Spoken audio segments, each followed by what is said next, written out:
کی شان کو ظاہر کرتی ہیں۔ آج ہم کسی کو کوئی لقب دیتے ہیں تو یہ خیال پیدا ہو سکتا ہے کہ اس میں یہ لقب کے برابر کی خصوصیات پائی جاتی ہے یا نہیں، لیکن سیدہ کائنات یہ وہ ہستی ہیں جن کو جتنے بھی لقب دیے جائیں اللہ نے ہر خصوصیت ان میں رکھی ہے۔ سبحان اللہ، ماشاءاللہ۔ تو ام السادات بھی آپ کا لقب ہے، یعنی سیدوں کی ماں۔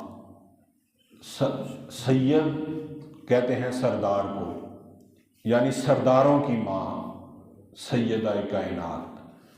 اور پھر کائنات بھی، کائنات کی سیدہ یعنی کائنات کی مالک ہیں آپ، اور آپ طیبہ بھی ہیں یعنی پاک ہیں، طاہرہ بھی ہیں یعنی طہارت والی بھی ہیں۔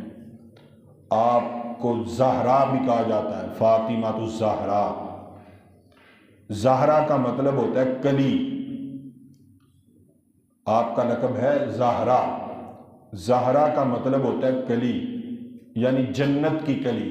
سبحان اللہ۔ سرکار سیدہ کائنات کو کبھی کبھی سونگا کرتے تھے، سیدہ کائنات سے جنت کی خوشبو آیا کرتی تھی، تو سرکار آپ کو سونگتے تھے، اس وجہ سے آپ کا نام زہرا پڑ گیا، فاطمہ الزہرا۔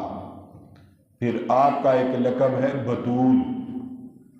بتول کے مختلف معنی ہیں، ایک معنی ہے پاک دامن۔